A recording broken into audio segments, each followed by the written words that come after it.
सघन वन के एक कोने में एक विशाल वट वृक्ष था। उसकी मोटी मोटी जड़ों में एक गहरी दरार थी जो एक छोटी सी गुफा का द्वार थी। उस गुफा में 4 अटूट मित्र रहते थे। उनमें सबसे बड़ा था कछुआ, जिसका खोल समय के अनुभवों की तरह कठोर और भारी था। उसके बगल में चिकनी चमकदार चट्टान पर नेवला बैठा रहता। उसकी आंखें तेज और फुर्तीली थीं, मानो हर पल को पलक झपकते ही समझ लेती हूं। एक कोने में जमीन पर बिल बनाकर चूहा रहता था। उसके नन्हे दांत किसी भी कठोर से कठोर बंधन को काटने की शक्ति रखते थे। और सबसे ऊपर एक मोटी डाल पर कौवा अपना घोंसला बनाए रहता।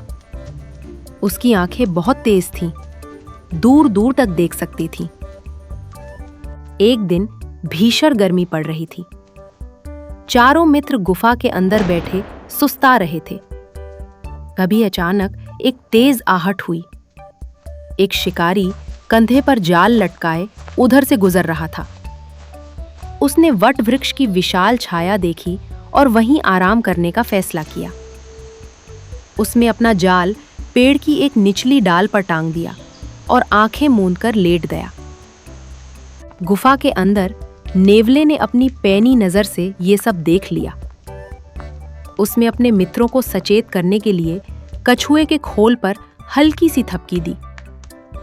कछुए ने समझदारी से अपनी गर्दन अंदर खींच ली। चूहा अपने बिल में घुस गया और कौवा अपनी डाल पर सिमटकर पत्तों में छिप गया। शिकारी को कुछ पता नहीं चला। थोड़ी देर बाद शिकारी उठा और अपना जाल लेकर जंगल में आगे चला गया।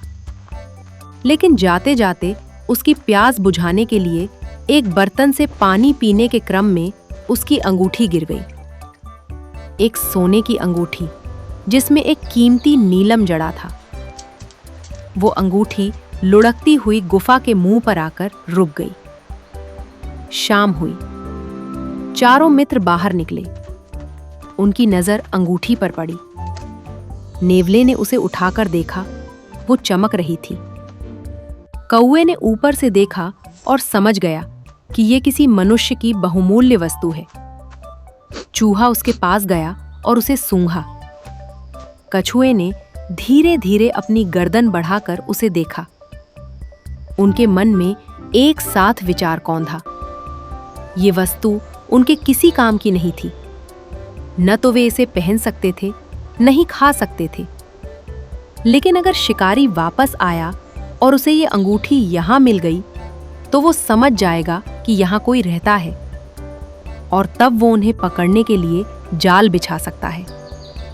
ये खतरा उनके अस्तित्व के लिए था। कछुए ने सबसे पहले अपना मत रखा। उसने अपने भारी पैरों से अंगूठी को गुफा से बाहर निकाला और दूर फेंकने का इशारा किया। लेकिन नेवले ने उसे रोक दिया। वो चतुर था। उसने इशारे से समझाया कि अगर उन्होंने अंगूठी यूं ही जंगल में फेंक दी तो कोई दूसरा जानवर उसे निगल सकता है या फिर शिकारी को कहीं और मिल सकती है और वो फिर भी इसी इलाके में खोजबीन करेगा। समस्या का जड़ से हल नहीं होगा। चूहा फुर्ती से अंगूठी के पास गया। उसने अपने तेज दांतों से उसे कुतरना शुरू कर दिया। लेकिन सोना कठोर था और नीलम और भी कठोर। उसके छोटे छोटे दांत उसे कोई नुकसान नहीं पहुंचा सके। वो निराश होकर बैठ गया। चूहा निराश होकर बैठ गया। तभी कौवे ने एक योजना बनाई। उसने ऊपर से उड़ान भरी और चारों ओर जंगल का नजारा किया। उसकी पैनी आंखों ने देखा कि शिकारी अभी बहुत दूर नहीं गया है। वो एक नदी के किनारे बैठा अपना जाल साफ कर रहा था। कौवा तेजी से लौटा और उसने अपने पंख फड़फड़ाकर और सिर हिलाकर दूसरों को बताया कि शिकारी पास ही है। हमें सोने की अंगूठी को अब सबको समझ में आ गया कि समय कम है। उन्हें अंगूठी को ऐसी जगह ले जाना होगा जहां शिकारी उसे कभी ना ढूंढ पाए, ऐसी जगह छिपाना होगा और वो जगह उनके घर से भी सुरक्षित दूरी पर हो। ये अंगूठी कछुए ने भारी है, धीमे लेकिन कदमों मैं से हिम्मत अंगूठी नहीं को अपने हारूंगा। मुंह में उठा लिया। वो भारी थी, लेकिन उसमें हिम्मत न हारी। नेवला आगे आगे चलकर रास्ता दिखा रहा था। चूहा सबसे पीछे किसी भी अप्रिय स्थिति से बचने के लिए चौकस था, और कौवा ऊपर उड़ रहा था, हर पल पर नजर रखे हुए। वे धीरे धीरे आगे बढ़े। रास्ता कठिन था, कंकड़ पत्थर, उबड़ खाबड़ जमीन। कछुए की गति बहुत धीमी थी, लेकिन उसने अपनी पकड़ ढीली नहीं होने दी। नेवला बार बार उसके पास आकर उसके खोल को सहारा देकर उसे प्रोत्साहित कर रहा था।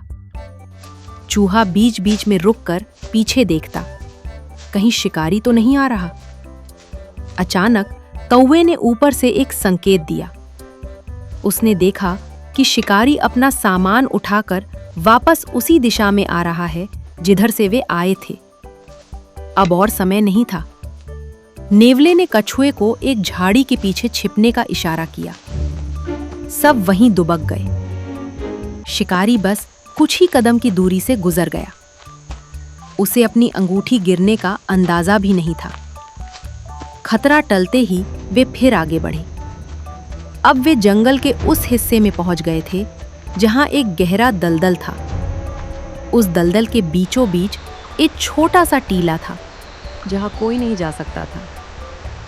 कौवे ने उस टीले की ओर इशारा किया। यह सही जगह थी।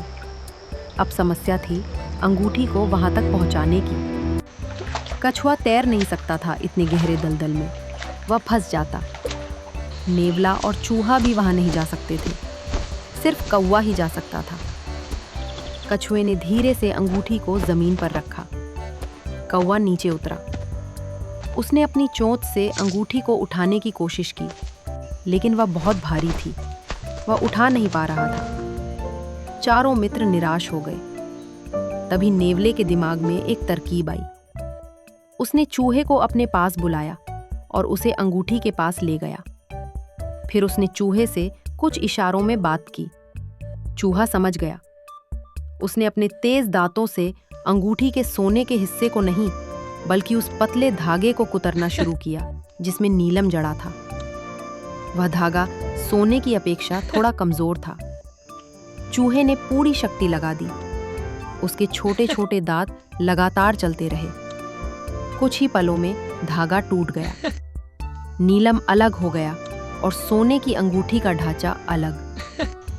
अब कौवे ने पहले हल्का नीलम उठाया और उड़कर दलदल के बीच टीले पर जा गिराया। फिर वह वापस आया और इस बार उसने सोने के टुकड़े को उठाया।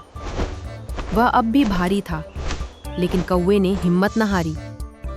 वह फड़फड़ाता हुआ मुश्किल से उड़ा और आखिरकार उस टुकड़े को भी टीले पर जा गिराया। नीलम और सोना दोनों उस दुर्गम टीले पर कीचड़ में धंस गए। शिकारी वापस बटवृक्ष के पास आया। उसने बहुत ढूंढा, लेकिन अंगूठी कहीं नहीं मिली। निराश होकर वह जंगल से चला गया और फिर कभी उधर नहीं लौटा। चारों मित्र वापस अपनी गुफा में लौट आए। थके हुए थे, लेकिन उनके चेहरे पर अद्भुत संतोष था। कछुए ने धैर्य से काम लिया, नेवले ने चतुराई से, चूहे ने अपनी क्षमता से और कौवे ने अपनी दूरदर्शिता और साहस से। उन्होंने न सिर्फ अपने घर को बचाया, बल्कि यह सिद्ध किया कि सच्ची मित्रता और एकता से कोई भी संकट टल सकता है। वटवृक्ष की छाया में चारों मित्र चैन की नींद सो गए।